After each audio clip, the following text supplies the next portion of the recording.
Boa noite, como é que vocês estão? Como vocês sabem, aqui é a Fernanda de Moraes, do Primeira Impressão, e eu estou muito feliz que essa noite a gente vai iniciar mais uma live sobre o livro Um Defeito de Cor.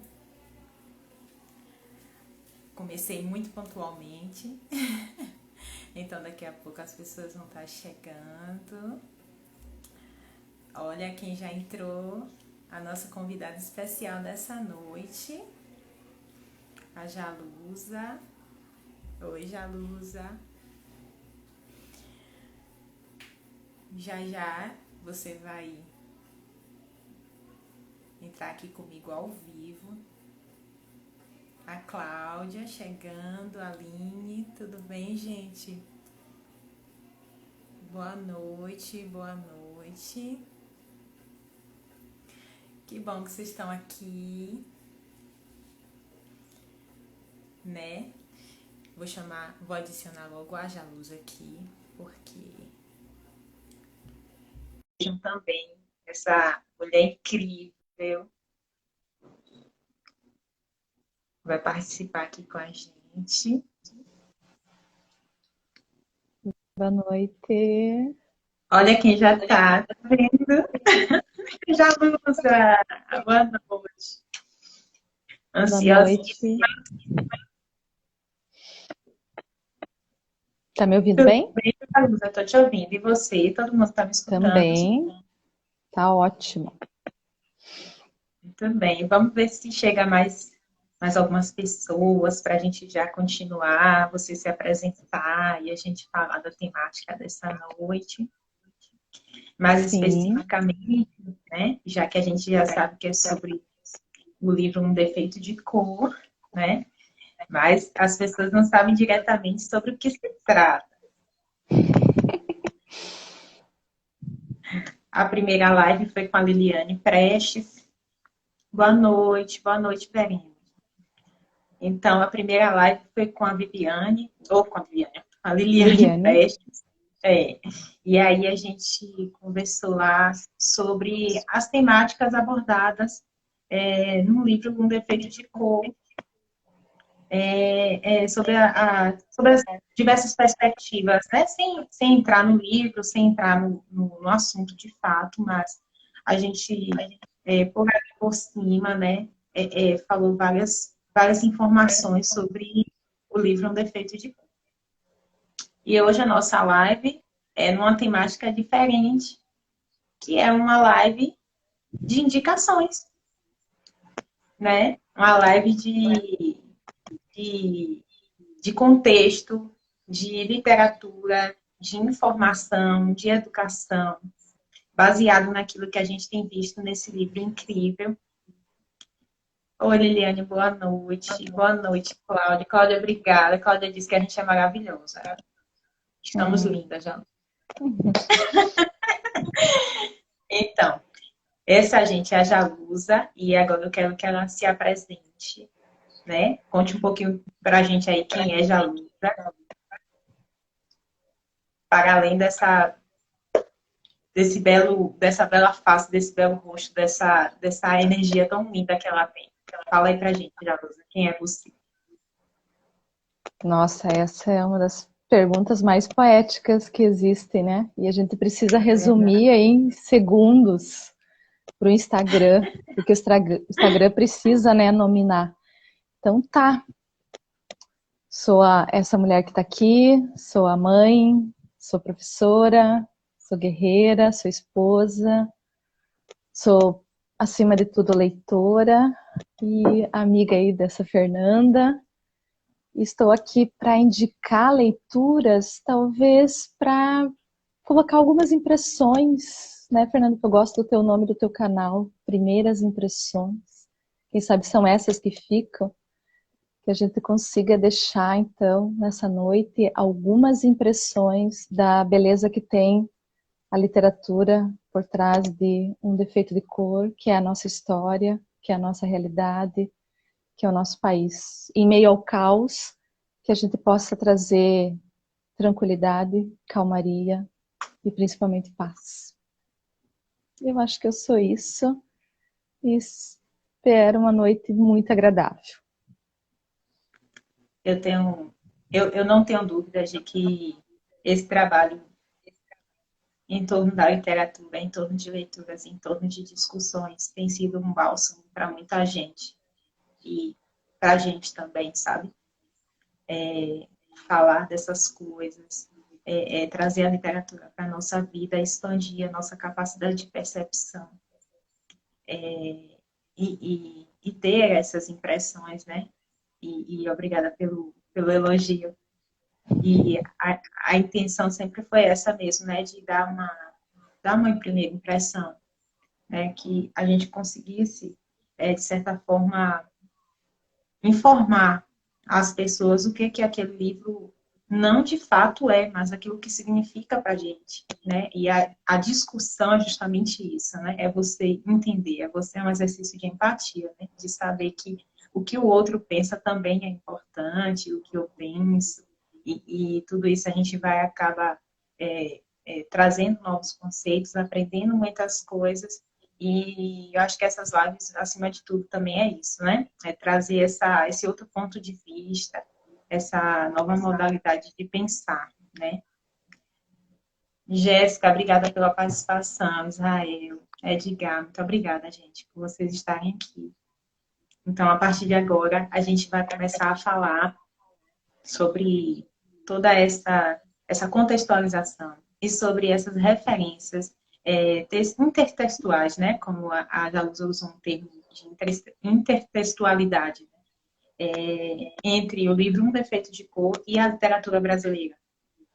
Porque a gente vai lendo e a gente vai descobrindo outras leituras, outras literaturas e muitos outros estudos paralelos, justamente porque a gente não consegue esgotar essa obra, né? Então, o que a gente fez? A gente escolheu algumas temáticas dentro do livro, dentro do que a gente está lendo ainda, porque é um processo, né? Um processo até julho. Então, a gente está aí quase chegando na metade agora. E o primeiro tema que a gente levantou para fazer a intertextualidade é escravidão. Quem está lendo o Defeito de Cor, quem já leu, já sabe que é um livro cuja profundidade nesse tema é bem forte, né? E a Jalusa vai fazer agora indicações de literatura de acordo com esse tema, né, de escravidão. O que você traz para a gente, Jalusa?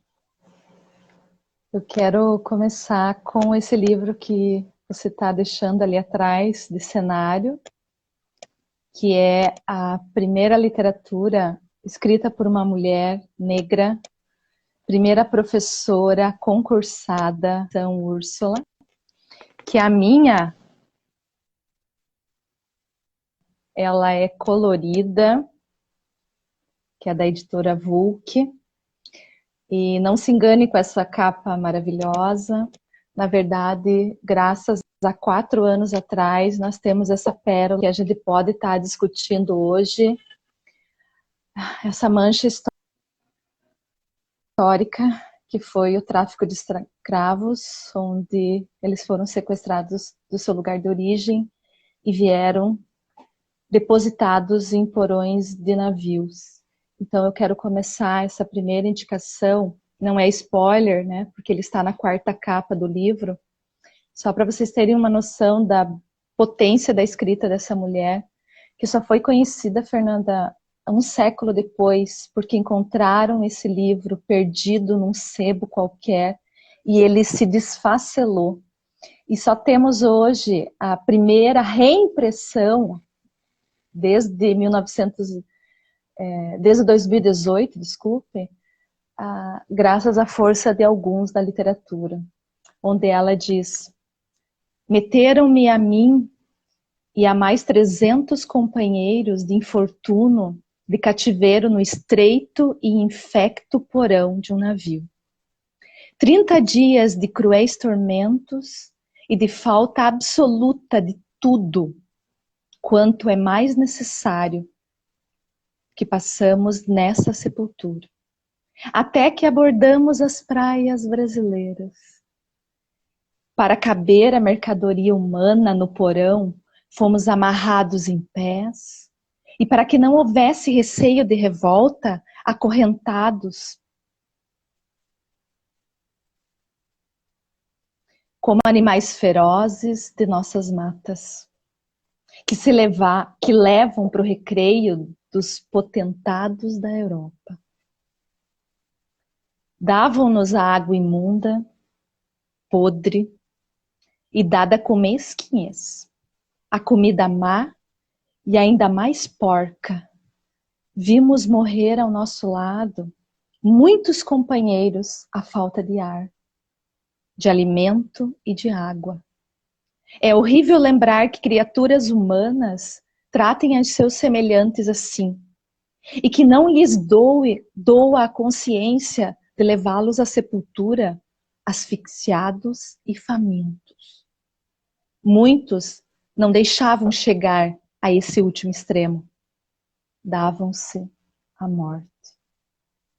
Então ela começou a denunciar essa escravidão no tráfico negreiro.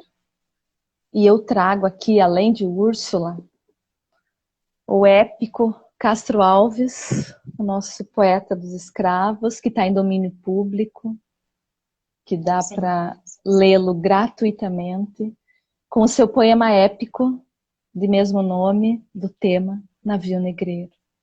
Onde começa de maneira sutil, com sonoridade, como se o navio estivesse apenas pairando sobre as águas das praias brasileiras. Com o verso: estamos em pleno mar. E logo depois você vê a pujança desse texto com a denúncia, com a infame do verso meu preferido, onde ele diz: Senhor Deus dos desgraçados, dizei-me vós, Senhor Deus, se é delírio ou se é verdade. É nesse momento, Fernanda, que ele grita, tá? Que ele realmente denuncia essa mancha que nós temos na história brasileira. E que nós não podemos esquecer, que ela tem que ser estudada nas escolas, que ela tem que ser repensada, que ela tem que ser discutida, porque a história está aí para não ser repetida. Nós precisamos conhecer como que o nosso povo foi formado. E ele começou sendo formado com sequestro, com morte, com escravidão. E mesmo tendo uma beleza poética, mesmo tendo toda essa representação magnânime que esse poema traz, ele é denúncia. E ele é do século XVIII. E nós estamos no século XXI. Então nós não podemos esquecer essa nossa história. O nosso país não pode deixar passar essa nossa história. Nós precisamos discutir, nós precisamos falar sempre sobre ele. Então, o primeiro, leiam, tá? Escutem, tem muito vídeo. Caetano Veloso declama, junto com Maria Bethânia, lindamente esse poema. Mas ele é denúncia. Nós temos que fugir da beleza que a arte da poesia traz para nós, para não esquecermos o sofrimento desse povo. E Em Defeito de Cor é o começo da obra, onde a Kendé é sequestrada simplesmente porque ela queria mostrar um vestido novo que ela ganhou da família. Simplesmente para ser um pouquinho, para ser criança, para mostrar aquele presente novo que você ganha. E ir numa praça pública e nesse momento ser sequestrada e ser depositada em porões de navios com nada de dignidade humana, não pode ser esquecido. Sempre tem que ser falado. Então, nesse livro, é o começo dessa história. Então, Maria Firmina dos Reis, Castro Alves, Conceição Evaristo, Machado de Assis, José de Alencar, Joaquim Manuel de Macedo, todos esses escritores, em algum momento, deixaram muito claro para nós brasileiros essa história. Então, não esqueçamos. Temos que ler, temos que interpretar E principalmente, temos que discutir, conversar entre nós, para não deixar passar.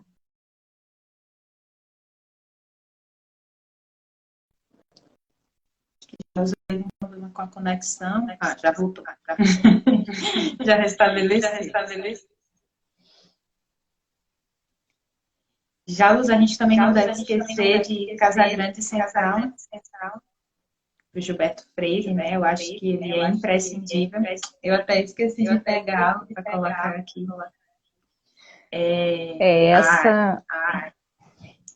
Essa segunda obra aqui, Fernanda, não tenho muita propriedade para comentar sobre, porque ela é um relato sociológico e histórico, como romance da fundação mesmo da civilização brasileira. O que eu acho interessante aqui nessa obra é a denúncia que o sociólogo Gilberto Freire faz, Fernanda, em forma de fotografias. Então ele é um livro muito bonito, tá? Esteticamente. Tá? A edição aqui está primorosa, com reais fotografias da nossa história.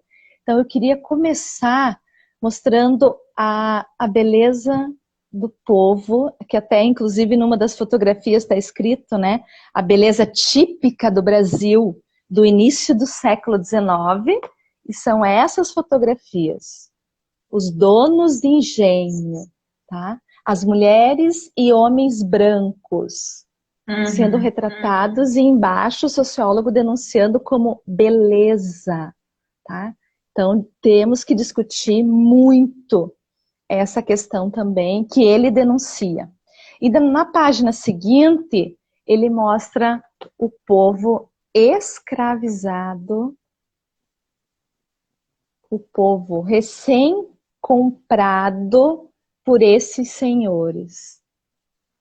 E sendo novamente depositados em senzalas, que tem uma imensidão, né, estrutural muito grande, mas nenhuma importância no momento para os historiadores. O que eles mais discutiam era a Casa Grande, onde aqui o Gilberto Freire mostra como que realmente aconteceu a nossa miscigenação, e que no Defeito de Cor traz muito bem esse item, onde tem o relacionamento, tá, dos donos da Casa Grande, que eram os donos dos corpos femininos, das crianças, dos escravos, tá? O patriarcado, para que ninguém esqueça. Então é uma obra assim, que não é para leitura, né, Fernanda? É para estudo, é para referência, é para que não esqueçamos dessa parte da formação social brasileira. Tá? Pois é, então eu queria falar justamente sobre isso, sobre a importância que a gente abolir a romantização da nossa história. E principalmente desse período da escravatura, né? É um período horroroso e a gente não deve esquecer, deve estudar e deve lembrar sempre do que a gente foi acostumado a saber, né? Então, quando a gente lê um livro, a gente percebe que a gente está conhecendo uma história como se ela nunca tivesse sido contada, né? E baseado nisso, a gente vai para o nosso segundo tema, que é o sofrimento na infância, que é extremamente dialogado e contado nesse início do livro, né? E até mais ou menos terceiro, quarto capítulo, sobre a infância de crianças negras que foram escravizadas. E eu quero saber de você quais são as indicações sobre essa temática, para além do defeito de cor. Como, quando Quando a quem der, né, Fernanda, no começo da história, com a sua irmã, vão na praça pública brincar, dançar, ver o povo, mostrar o vestido novo que elas tinham ganhado. Era simplesmente para ter o direito de ser criança. Então, a primeira obra, né, que eu mostro a importância do direito de ser criança, de realmente nós cuidarmos da infância, Capitães da Areia, Jorge Amado. Essa obra profundamente doída, um romance onde esse autor baiano sofreu na pele o que a falta de dignidade na infância pode causar na adolescência e, consequentemente, na fase adulta. Onde tiram o direito de moradia, o direito à educação, o direito à família. Tira-se todo o direito de ser criança. Então, aqui, quando você sofre, você observa crianças tendo que ter condições de adulto num momento completamente errado, onde elas tinham que estar na escola, onde elas tinham que, num período na escola, no outro período brincando, e à noite sendo protegida pelos pais, com o mínimo de alimentação. Isso é direito constitucional. E quando Jorge Amado denuncia que essas crianças não tiveram esse mínimo direito digno de existir, elas entram para o mundo do crime. E a gente só banaliza isso, a gente só discute, a gente só vê a versão do outro lado. E aqui ele mostra para todo mundo, se você tirar o direito da infância, você não vai ter a fase adulta, porque isso é condição mínima.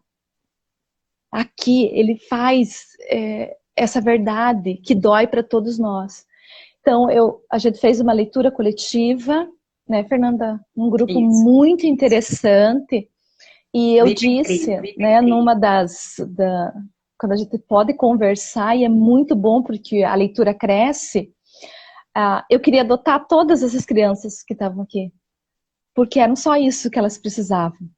De um colo de mãe, de uma sopinha quente, de um chazinho à tarde, de um copo de água potável, de um chamego, de um xodó, de uma música, ou simplesmente escutá-las.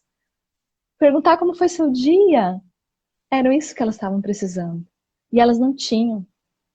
O único mundo que era mostrado para elas era o mundo da violência, era o mundo do crime. E a gente não pode julgar só com uma perspectiva. Não, com certeza.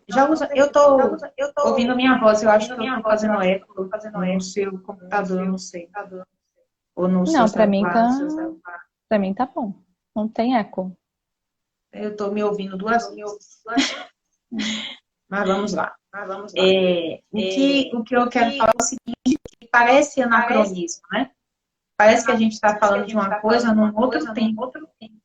E, na verdade, a gente percebe que é uma coisa que se estende, mesmo entendendo, por exemplo, que o conceito de criança e adolescência, o entendimento de que criança e adolescente deve ter determinadas condições, é algo muito recente. Se eu não me engano, tem menos de 100 anos, né? Que nasce o Estatuto da Criança e do Adolescente, que garante à criança e ao adolescente esses direitos. Mas eu entendo que, mesmo não sendo conceituado, uma criança é sempre um ser muito frágil. Então, né? A criança é um ser muito frágil, mas parece que apenas na casa grande. Na senzala pequena, na senzala grande, e aí quem lê um defeito de cor sabe do que a gente está falando aqui, não é spoiler, não se preocupe. Né? Mas a gente entende que a criança só é criança e o adolescente só é adolescente na casa grande. Na senzala, na rua, nos dias de hoje, não. Essa criança que está cometendo pequenos furtos, que está correndo risco de vida na rua, não é considerado ser frágil. Isso precisa ser discutido, isso precisa ser trazido à tona para que a gente possa compreender de que forma a literatura ela denuncia, está aqui e está todos os dias. Então, é abrir os nossos olhos e, quando eu comecei a falar dessa live, é a construção dessa nossa amplitude mental, né? De conseguir pensar além daquilo que a gente está vivendo, daquilo que está no nosso mundinho, na nossa bolha, para que a gente possa tomar atitudes para além disso. Você trouxe aí um outro livro falando sobre o sofrimento infantil. Fer, não esqueçamos, né, que na senzala as crianças não tinham direito nem de ficar com a mãe. Não, nem isso. Eles não tinham nem o direito de ter um pai, de ter um nome. Então a gente nem está discutindo sobre esse prisma, nós estamos só discutindo hoje o direito à vida na infância. E claro, um dos itens, né, quando se tira da criança a família, infelizmente, com a pandemia, a violência infantil, a violência contra a mulher cresceu muito e a literatura não deixou de falar, de tratar sobre esse assunto. Então eu trago uma edição lindíssima, comemorativa do cinquentenário dessa obra do José Mauro de Vasconcelos, Meu Pé de Laranja Lima. Pouco comentado, né? Eu tenho visto poucos booktubers e bookstagrams falarem sobre essa obra, mas aqui mostra uma criança sofrendo a violência em casa pelo pai e tendo que, com pouca idade, lidar com isso, com essa situação tão grave dentro da sua própria casa. Quem deveria cuidar, quem deveria dar a segurança, que uns dizem que jogam para o Estado, mas que a gente sabe que é a família, aqui nessa obra tiram desse menino esse direito à segurança. E é um livro extremamente doído, talvez mais do que Capitães da Areia, preparem-se, porque essa criança, ela lida com toda essa dor conversando com talvez o único item que a escute de uma maneira metafórica, uma árvore, que dá o título ao livro. Ela planta uma árvore no fundo do seu quintal e o único jeito de lidar com a violência em casa era, no fim da tarde, conversar com essa árvore e a criança escutar o que a árvore tinha a dizer. Então, Fernanda, cuidar da criança quando ninguém mais cuida deveria ser uma tarefa primordial, assim como a educação. É belíssimo essa edição, não tá num preço bem acessível, né? Porque todas as obras, né, Fernanda, vamos deixar bem claro, a gente está dando aqui para vocês sugestões, são dicas bem acessíveis de edições, porque a gente sabe que existem muitas edições luxuosas no mercado, mas a gente quer mostrar aqui a boa história por trás da literatura. E todo esse aval de indicações vocês encontram no domínio público, encontram em bibliotecas públicas. Está um pouquinho difícil agora com a pandemia fazer os empréstimos, mas tomando todos os protocolos de segurança, não podemos deixar a leitura de lado. Ela salva em alguns momentos, assim como a natureza também pode salvar a infância de um menino. E mais uma porrada nessa literatura aqui é autobiográfico. O autor sofreu na pele e colocou no papel exatamente isso. O que mais dói para todos nós. o interessante das obras, além, para também do fato de ter muito do autor, né, na construção da literatura, é que no Defeito de Cor é um livro de ficção, mas baseado em fatos reais, baseado em documentos reais, e conta realmente a história de uma pessoa, né? Então, assim, a gente não pode ignorar esse fato, passar por cima disso, né? A Jéssica está fazendo um comentário aqui, ela está dizendo assim, acho interessante falar do termo escravos, que já está intrínseco em algumas literaturas. Me lembro de uma entrevista que assisti do antropólogo Kabengele Munganga, que estuda as relações étnico-raciais e a história da África e afro-brasileira e compreendia a forma mais adequada. Ela fala que uma das ideias principais do autor é que não existia uma escravidão na África que justificasse os sistemas escravistas nas Américas e a forma desumanizante com que os escravizados foram tratados durante e pós a abolição da escravatura. Isso que ele reforça a ideia de que o conceito mais adequado é escravizado e não escravo. Muito bacana, Jéssica, você traz essa informação aqui para a gente. Muita. Ela escreve aqui, né? Já que o primeiro remédio é algo que foi imposto, não algo Natural. Muito obrigada por essa contribuição, porque isso deixa a gente mais acabou teórico para, né, que fomente as nossas discussões a partir de agora, inclusive. Porque a gente já não usa o termo. Eu, basicamente, não uso o termo escravo, mas o povo escravizado, justamente sabendo, né, dessa questão de que eles não nascem escravos, né, eles são escravizados por outros povos, né. Eu gostaria de dizer, gente, que todos esses livros que a Jalusa está indicando, que ela está trazendo aqui para a gente vai deixar tudo anotadinho, notificado com essa live salva, tá? Então, posteriormente, se vocês quiserem ter acesso à literatura indicada, vai estar tudo lá, marcadinho, direitinho, então não. Jalusa, você falou do termo educação, e é o nosso próximo tema abordado. E eu quero saber o que você trouxe para a gente em termos de literatura. Então, esse é o meu lugar de fala, né, como professora que luta bastante, que não desiste. A gente está o tempo todo levando a literatura da melhor forma possível para as escolas públicas, para ter o maior acesso a esse canal tão importante.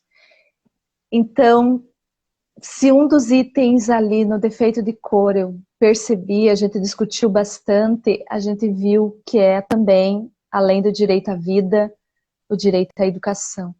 O quanto a nossa personagem cresceu, né? Porque ele é um romance de formação, então ela está o tempo todo se desenvolvendo, e nós estamos ali no começo da fase adulta dela, mas na infância ela queria esse direito, o direito a aprender a ler, o direito de ver um objeto que não passasse apenas como uma capa e algumas folhas amarelas, mas que fosse explicado para ela que naquele objeto tinha um mundo a ser explorado e que ela não teve esse direito.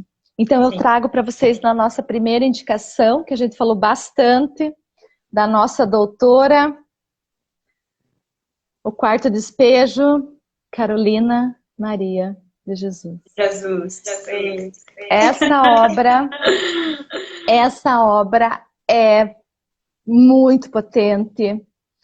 É uma mulher negra, favelada, que tinha o único meio de subsistência catar papelão e que queria um direito a ter um tempo extra para ler e escrever. Escrever.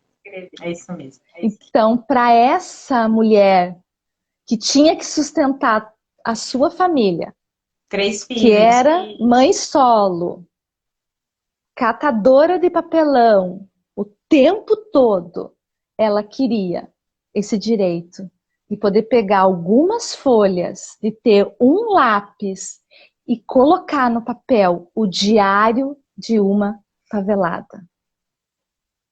A visão dela desse mundo.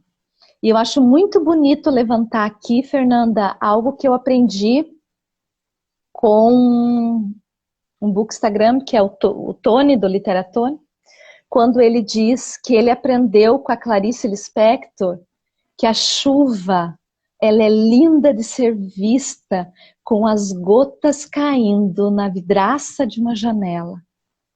E com Carolina Maria de Jesus, ele aprendeu que quando chove, eu não tenho meu ganha-pão. Eu não posso sair para a rua catar meu papelão. Então, é essas duas potências dessas duas mulheres, tanto Clarice quanto a Carolina Maria de Jesus, que nós temos que conhecer também. Porque uma letrada e outra não letrada conseguiu colocar no papel toda a sua vida, toda a sua luta pelo direito à educação. E hoje nós colocamos esse título para ela, muito merecido. Uma universidade pública, colocando uma mulher negra que escreve, que coloca esse ato, como Conceição Evaristo diz, um ato político de escrever, mas quando você é mulher e negra no Brasil, é um ato político você publicar. E aqui ela levantou muito essa bandeira de publicar o seu primeiro livro. Então tá aqui uma excelente indicação. Eu estou em vários clubes de leitura que dá esse livro aqui, porque realmente ele merece muito mais discussões. É uma edição lindíssima, essa da editora Ática, com ilustrações em vermelho,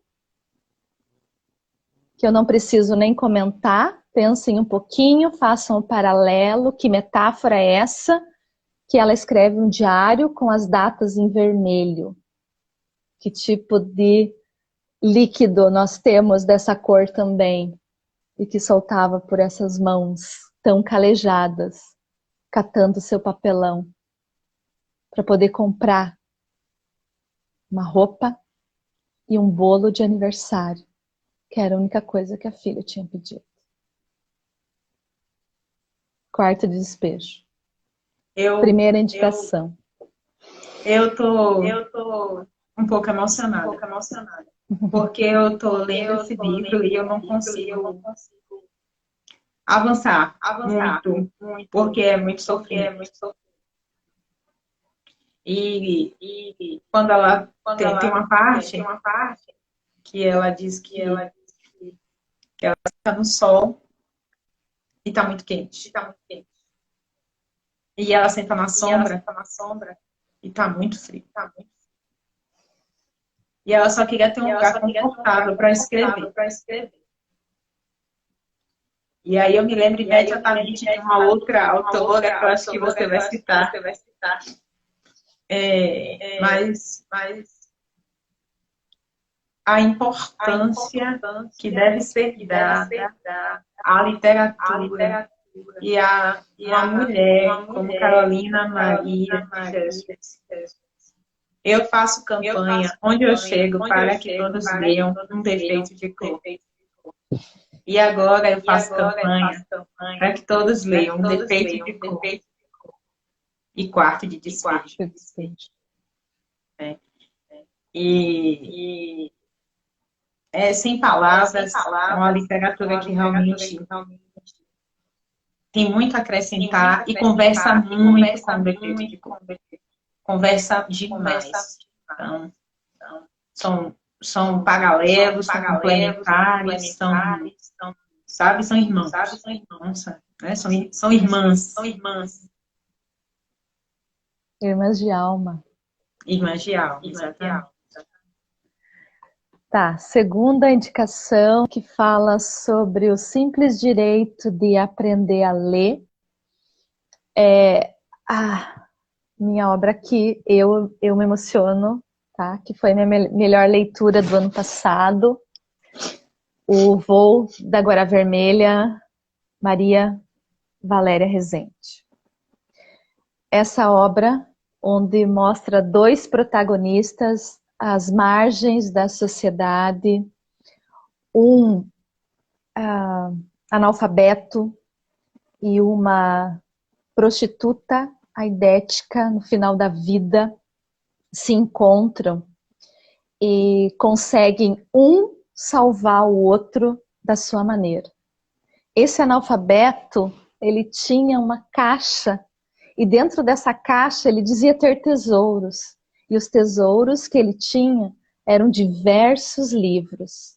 E um dos livros que ele tinha ali, que contaram para ele, porque ele não sabia qual era, é Dom Quixote, de Miguel de Cervantes. Então, esse livro aqui tem uma outra booktuber que disse que ela queria colocar esse livro numa moldura. Daí, quando eu falei para ela que eu também entendo por que eu queria pôr isso aqui numa moldura, ela desconversou e disse, não, eu adorei a tua frase. Obra-prima da escrita, mulher contemporânea, muito bom ler também mulheres vivas, porque a gente tem contato com elas. E, dá licença, a minha edição é autografada. Nossa, já Lusa, você tinha aqui, né? Ela é uma porque ela é uma carinhosa, ela tem uma lojinha, né? Faz a compra na lojinha, ela faz o próprio punho e escreve poeticamente para você, dizendo que este voo pelo céu das palavras vai te agraciar. Maria Valéria Rezende, 2020. Então, em meio à pandemia, eu tive esse contato aqui de dois protagonistas que queriam se salvar. E o primeiro só queria aprender a ler. Só isso que ele queria. Para ter mais descobertas de que tesouro era esse que ele carregava. E o que salvou ele, e consequentemente salvou essa outra protagonista, foi a oralidade. O contar histórias da maneira mais bonita possível. Por isso que ele tinha o livro que faz a referência a Don Quixote, é o quanto você passar a oralidade, a sua história adiante. Conversa também com defeito de cor, que tem muito, além do olhar, tem muito a fala. O poder do contar a história, do quanto você se refaz como pessoa quando você entra em uma história. É divinamente bonita essa escrita dessa mulher. Enquanto o quarto de despejo te arrebata com a potência de uma história verdadeira até hoje, infelizmente, Maria Valéria Rezende vem com a calma da boa literatura contemporânea brasileira, escrita novamente por mulher. Conheçam também a obra dessa escritora. Tem outros livros, mas para mim, esse aqui é a obra-prima dela. Muito bacana, Jailson. Você tem mais alguma indicação sobre a educação ou a gente já vai para o próximo? Podemos ir para o próximo. Claro que temos mais, né? Mas a gente vai refazendo depois a lista, né? Gente, a gente não pode esquecer do papel de determinadas pessoas na vida, tanto da Carolina Maria de Jesus, né? Quanto da Valéria e da Kardec, que é o nosso protagonista, até Júlio. A importância de pessoas, né, no processo de formação educacional. né? O padre Heinz, né, e o Fatuli influenciaram diretamente na vida da Canindé, e com certeza nós todas podemos fazer algo para fomentar esse processo educacional na vida de alguém, né? Então, vamos pensar nisso, né? O que a gente pode fazer para fomentar a educação. O nosso próximo tema é romance de formação feminino, que é basicamente a centralidade da obra. E aí, o que você traz para a gente, Jalu? Então, eu trago novamente o teu cenário, que está aí atrás de você, com essa capa maravilhosamente linda, rosa, tá? Eu não estou com ele aqui porque ele está emprestado e nós temos que difundir essa literatura. Aline Bey, jovem, ganhou o prêmio Sesc de Literatura como estreante, O Peso do Pássaro Morto. Acompanhe essa escritora no Instagram, ela é de uma generosidade, de uma gentileza, nossa, de uma elegância ao falar. Ela participa de todas as lives possível, com carinho, tanto com o entrevistado quanto nós, ali, o público que está interagindo, ela sempre responde.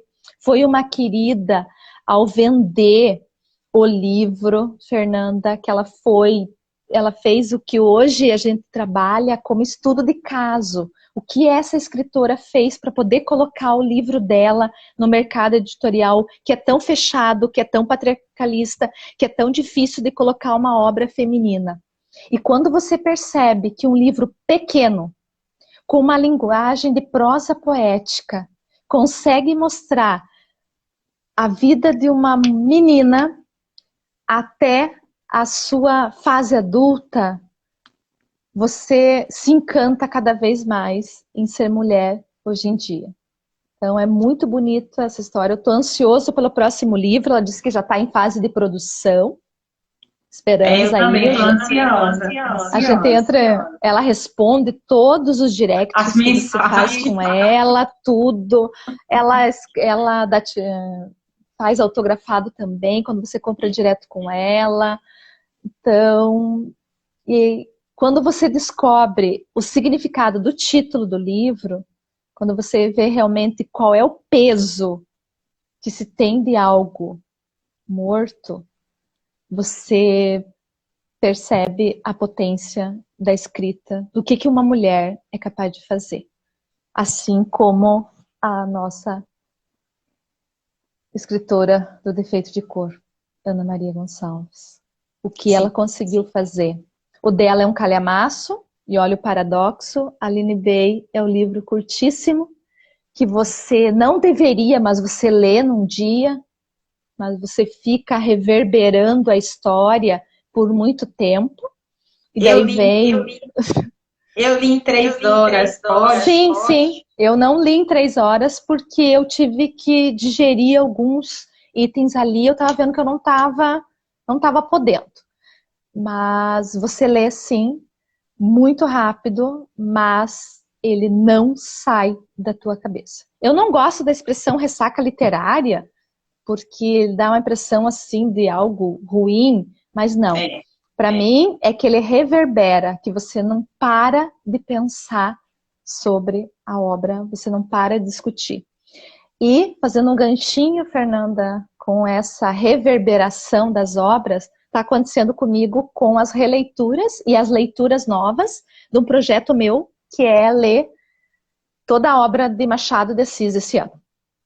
Então, ele é o nosso ícone, né, o nosso símbolo maior da literatura nacional, um escritor negro, que foi infelizmente embranquiçado pela história da literatura, mas agora a gente comenta e a gente fala a verdade. Ele não levanta a bandeira. Enfim, né? Ele não levanta a bandeira, porém, Fernanda, ele tem a ironia fina mais elegante sobre o tema. Ele coloca um personagem na elite brasileira que tem um escravinho para brincar, porém, esse personagem da elite brasileira é asqueroso, morre solitário. Isso não é spoiler, né? Porque está em domínio público. Quem não leu, por favor, né? Precisa reler. Sem nenhuma companheira, sem ninguém da família, sem nenhum amor, sem nada que possa dar um companheirismo, um afago, um aconchego. Então, para mim, essa é a verdadeira ironia. Essa é a grande bandeira que o Machado fez e que nós devemos estar sempre relendo, sempre discutindo essa obra para aprender cada vez mais. Então, comigo está acontecendo, além das releituras, as leituras novas, o quanto esse autor conversa comigo como se ele estivesse na minha frente.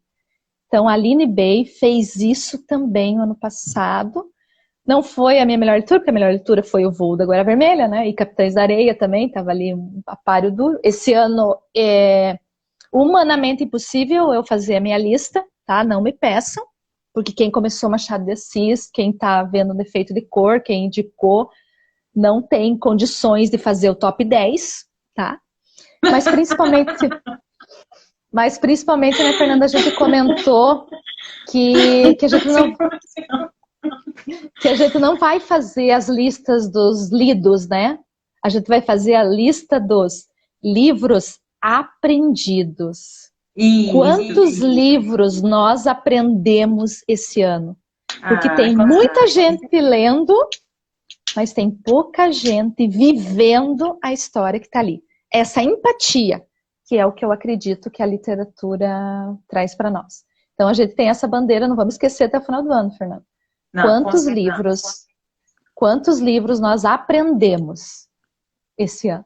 Além de quantos livros. Vamos ter uma lista em dezembro bem grande. Eu quero falar, né, que a Jalusa está com esse projeto de toda a obra de Machado de Assis, então quem tiver interesse, cola lá na Jalusa, não me pega já, né, que vai estar tudo salvo aqui também. E também quero fazer um jabá para a Liliane Prestes, porque amanhã ela vai falar às 19 horas, às 19h30, no canal Liliane Prestes Leituras. Ela vai falar sobre o peso do pássaro morto. Imperdível. Ela está, né, com uma série toda semana, né, de uma autora. Está falando sobre uma autora, mulher, e mais do que isso, né, fomentando o Leia Mulheres, falando sobre essas mulheres, falando sobre literatura feminina. E eu acho que a gente deve falar, contar, curtir, compartilhar, salvar, fazer tudo. Literatura feminina. Não só em 8 de março, né? Sempre. Não. Isso. Amanhã, gente, 19h30, Liliane Prestes Leituras, O Peso do Pássaro Morto, Imperdível. Agora, Jalusa, a gente está assim, chegando perto de uma hora, mas a gente já está no nosso último tema. E eu gostaria que você falasse que é prisão sem muros. E a gente discutiu esse tema porque a gente fica muito incomodado com o fato dos negros que foram escravizados de não se rebelarem durante muito tempo, né? Foram 400 anos de escravidão. E mais de 400 anos, na verdade. E aí a gente resolveu dar esse tema, né? Prisão sem muros. E aí eu quero saber de você o que você indica pra gente nesses 6 minutos. Exato. Talvez a nossa grande discussão, né? Por que que eles não fizeram nada? Por que que eles não se rebelavam? E a gente discutiu isso, porque eles estavam todos presos numa prisão sem muros. Então eu trago a mesma elegância da Aline Bay com a escritora brasileira Adriana Lisboa, nessa obra Sinfonia em Branco, com essa capa belíssima da Alfaguara, que representa os ladrilhos portugueses, ladrilho português, Isso. Linda, e que aqui mostra a vida de duas irmãs aprisionadas por uma vergonha que a gente só vai saber no final. O quanto você não precisa de algemas, o quanto você não precisa de grilhões, o quanto você não precisa de fechaduras para se sentir aprisionado. O teu passado, em algum momento, pode te aprisionar. E ela tem uma escrita muito delicada para assuntos tão indelicados. Também muito presente no Instagram. Hoje ela não mora mais no país, ela está nos Estados Unidos, ela continua seus estudos lá e também tem escritos maravilhosos para acompanhar toda a obra dessa Adriana Lisboa, que também é tradutora de livros estrangeiros, que a gente vai indicar logo após, né, Fernanda? Depois que terminar a live. Ela também tem trabalhos maravilhosos de tradução. Mas aqui ela mostra com um estilo tão delicado o quanto pode aprisionar duas irmãs com a potência que tem o próprio passado. Então nós não podemos julgar os escravizados. Porque aqui na literatura contemporânea, em século XXI, nós também estamos, como Saramago diz, numa cegueira branca, infelizmente, aprisionados sem nenhum muro, sem nenhuma cerca, em algo que não conseguimos visualizar, infelizmente. E a outra indicação, Fernanda, é talvez do primeiro que eu não li e eu não vou ler, que é da brasileira Daniela Arbex, jornalista, Holocausto Brasileiro. Ela também é conhecida com as suas obras de denúncia, um trabalho jornalístico muito bem feito, onde essa brasileira também escreveu sobre a tragédia da Boate Kiss, escreveu também sobre a tragédia de Mariana, e aqui ela mostra uma outra prisão. Infelizmente, talvez o maior genocídio brasileiro, que matou mais de 60 mil pessoas, numa prisão sem muros, chamado Hospital Psiquiátrico, ou manicômio, com fotos muito ruins de serem vistas, mas chocantes. Eu ainda não tive coragem. E talvez eu nunca tenha, porque eu vi uma foto só. E essa foto reverberou, que é de uma criança, que eu acho que é uma criança, que pode ser até uma mulher, de tão magra que é, com a pele toda machucada, com moscas cobrindo toda a perna dela, sem roupa nenhuma, num banco de cimento, que é real. História brasileira, aconteceu em Minas Gerais também. Se o defeito de cor é antigo, aqui está um pouquinho mais próximo de nós, infelizmente. Então essa jornalista também merece ser difundida, mas eu ainda não tive coragem, Fer. Então eu só mostro para vocês. E quem tiver coragem, passe adiante, né, da maneira que conseguir, porque ela é uma jornalista bem conceituada no ramo dela. Gente, essa última obra aí, eu não posso deixar de lembrar de uma mulher incrível chamada Eunice da Silveira.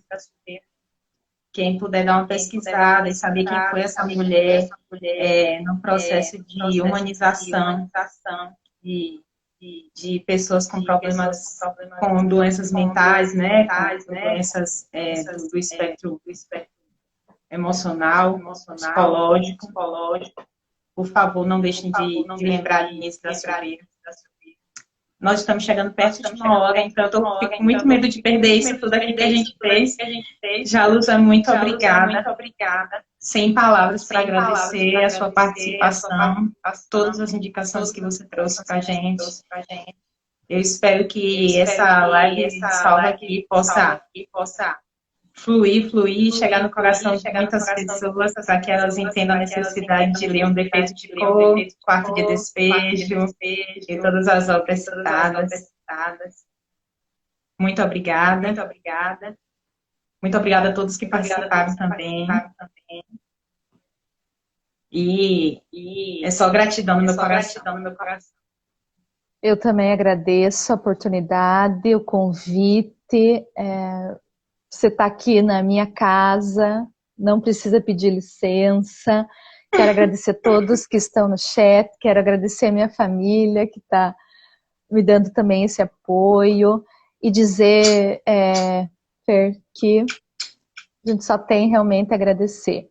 Confiem, a literatura está aqui, existem pessoas do bem que estão difundindo o lado bom da sociedade. É essa história que precisa reverberar. É essa história que precisa ser mostrada. E vamos fazer muito mais. É só um começo. É só um começo. Obrigada, gente. Gratidão. Boa noite. Boa noite.